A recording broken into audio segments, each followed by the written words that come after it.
Hello guys and girls, and welcome to another Mr. Renton video. In today's video, I'm going to be giving you another fantastic deck review. Now, the theme for this deck is quite close to my heart. It's something that I grew up doing, playing, wasted many hours on.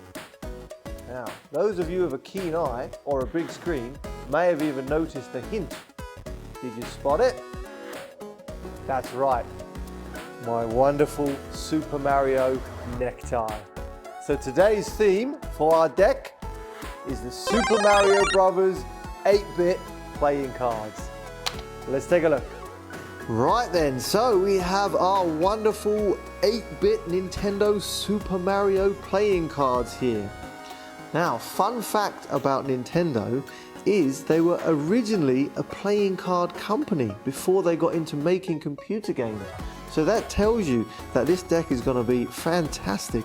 They've combined their modern gaming with their original roots. Can't wait to get into it. So let's crack this pack open. They come in a nice plastic case here to keep them safe. Let's open them up without damaging them, hopefully. Mr. Renton can be a bit clumsy sometimes. We'll pop that over to the side there. Nice, it's even got a sealed plastic hard case here. Wonderful. You can see that lovely design on the front. Let's open it up from the side here. We have a little push button. Nice and smooth. Okay, now let's take these out. Oh, so we have a loan card on the top here of the back design of Super Mario in 8-bit form. And it's a Joker. We have an extra Joker. Wonderful. And we have the Bowser on it. Excellent. Look at that. Oh, these cards are from 2010. Very, very nice. Nice little Bowser there. Did you know in Japan they actually call Bowser Koopa? Interesting. So we'll pop the Joker over there. We have our little explanation here of the playing cards in Japanese. Oh, fantastic. Even poker guidelines and hands for all those gamblers out there. You can read along and improve your poker skills, or even just learn how to play the game. Very thoughtful, Nintendo. Very thoughtful. We'll move that over to the side too. Now, nice. Even though the deck came in a sealed hard case, they still managed to wrap up the cards in more plastic to keep them safe. Very nice, Nintendo. Very nice. All right, let's try and open these up as delicately as we can. Mr. Renton recently cut his nails, so I don't have good... and we're away. Let's take this cellophane off. Put it to the side. Nice. Good, strong coating on there. Very light. Very, very light, these cards. Easy to play with, I imagine. So, we have the wonderful Super Mario on the back in his 8-bit format. And if you can see that on the back of the cards here, we have the little superstars in the corner and the lovely brick border. And also the pipes, the warp pipes around the edge in gold. Let's see if that's a bit clearer for you there. This lovely ornate design. So we've already got several aspects of Super Mario just embedded in the basic back design. Thumbs up. Okay, let's turn them over and let's start with the King of Spades. Of course, it has to be Super Mario, doesn't it? Wonderful. So we've got Mario as the king here. Next, and there you go, Peach. Princess Peach there. King and Queen together. Or in Japanese, as they call her, Peach Hime. Very nice. Next, let's take a guess what it could be. So we've got Mario, we've got Peach. It's got to be Luigi, right? It's got to be. Let's find out. Perfect, Luigi with his nice green suit on there. Wonderful. So we have the royals there. And then we move on to the numbers. Nice. We've got our lovely 10 here, and they've incorporated a little Goomba into the design. Look at him. Fantastic. I remember bouncing off millions of their heads back in the day. Now, correct me if I'm wrong, but I believe the Goomba in Japanese has a slightly different name. They call him Kuribo, I believe, in Japanese, which is rather cute, if you ask me. So let's put him down. Next for the 9, another incorporation into the pips here. We have our Bullet Bill. Yeah, these ones caused me some dramas back in the day.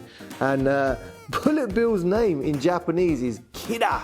Kind of scary, right? But very relevant. All right, I'll put you down, Bullet Bill. Next, we have our lovely green Koopa Troopa here, just plodding along, little Koopa Troopa. Now, Koopa Troopa in Japanese is called Noko Noko. As again, is another cute name. So this would be the green Noko Noko. So Midori Noko Noko. We'll pop him down. The 7, we have the Noko Noko's shell.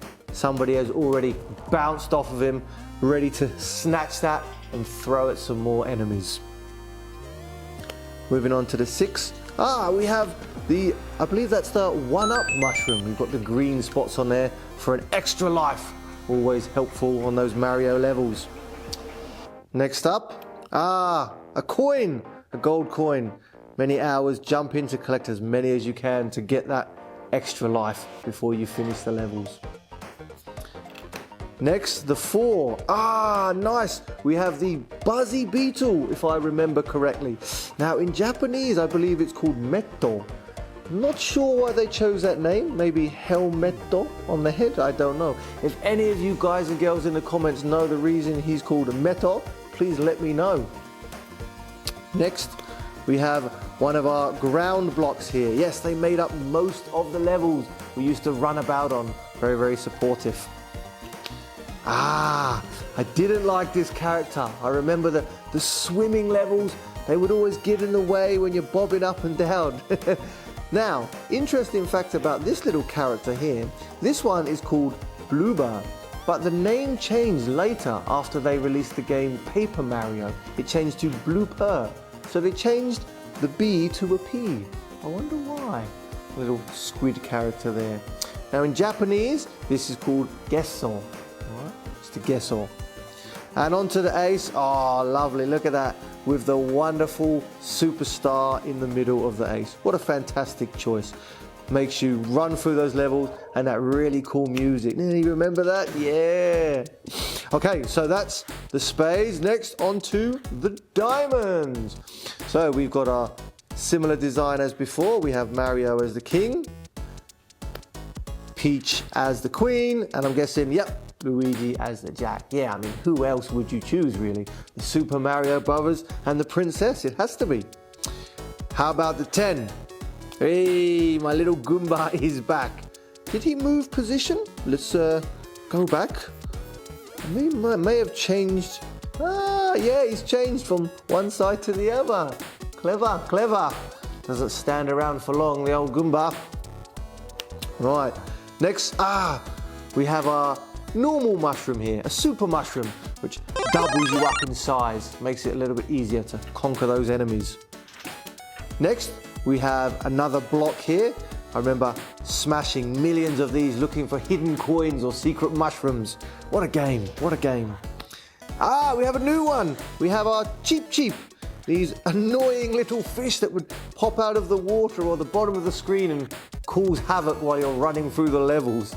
Now, Cheep Cheep, I like this little fella here, but his name in Japanese is very interesting to me. He's called Puku Puku. Puku Puku. What a lovely name. But a very annoying character if you're trying to play the game. Right, Puku Puku, down you go. Next up, our question block here. Now, these contain many, many, many treats. Anything from several coins to your 1-up to your holy superstar. Maybe even a magic fire flower. Alright, next we have another little Goomba here. This is the red one, our little Koopa Troopa. Not Goomba, little Koopa Troopa. Different color shell, the red one, so this would be the Aka Noko Noko. Move along. We have our lovely coin there, as before. Hey, and there's our fire flower. Wonderful. These were probably one of the most useful power-ups in Super Mario, just before the superstar. Clear enemies from a distance with those fireballs. Next, our famous warp pipe, taking us down to secret areas, new levels, or even new worlds if you knew where to go. And we have our large Super Mario there. Big form, he's obviously eating his mushroom today. Nice. Next, onto the hearts. Again, we have our small Mario, our Peach, and our Luigi. Now, onto the pips. We have our ground block, which we would run and jump on. We have our 1-up life again. Our red Koopa Trooper. A coin. Hey, another little superstar in there. We've got one of our breakable blocks here. Our standard super mushroom. There he is, my little Puka Puka, my little Cheep Cheep. We've got another little fire flower there, nice. Oh, there we go, we have Toad from the Mushroom Kingdom, wonderful, as our ace. Now Toad in Japanese is Kinopio, our little mushroom friend who often helped us in his little hut, giving us little treats from the treasure chests. Thank you, sir. And finally, the clubs. So we have our Mario, Peach, and Luigi, and onto the pips. I think we've covered most of the main elements of Super Mario, but maybe we will find something new. We have our extra life 1-up here. We have an upside down Koopa shell, our superstar. Now back to our bloobers or gessos. Yeah. Good choice with the clubs there, the black ink as well, very nice. Our warp pipe. Another little buzzy beetle there. Killer! Or Bullet Bill, as we say in English. Nice coin, nice question mark block, and finally, Luigi, or Super Luigi here, as he is. Nice and large, eating his mushrooms too. And finally, another Joker with the Bowser on top, ready to jump and spit flames at me. And there you go, guys and girls. That is a wonderful little deck. Let's see how they handle. So, as I mentioned before, very, very light. Very, very thin. Very, very crisp. Let's see how they riffle. Nice. It's just like silk in the hands. Beautiful. Let's see if we can do a few little cuts. No problems at all. How about a spread? Okay, nice little spread there. Like that para sound as the cards slide across. Let's do that again. Yeah, I hope the camera picks up that sound. Very good quality, yeah. As I mentioned, a little bit thinner and lighter than standard cards, but that doesn't affect their durability at all. Excellent work, Nintendo. Excellent work. I thoroughly recommend these Super Mario 8-bit playing cards here. And there you go, guys and girls. Another fantastic deck there by the great minds at Nintendo. It was really nice to see all of those classic characters from one of the games that I spent my youth playing. In fact, it's so nostalgic that I want to jump in a warp pipe and go and play it myself. So I'm going to head off, power up my Nintendo and get to gaming. But before I go, why don't you be a superstar and leave a little comment down below and a thumbs up about what you thought about the video. And if you're new to the channel, make sure you subscribe and turn on that bell. And I'll see you guys and girls next time. And that is Mr. Renton out.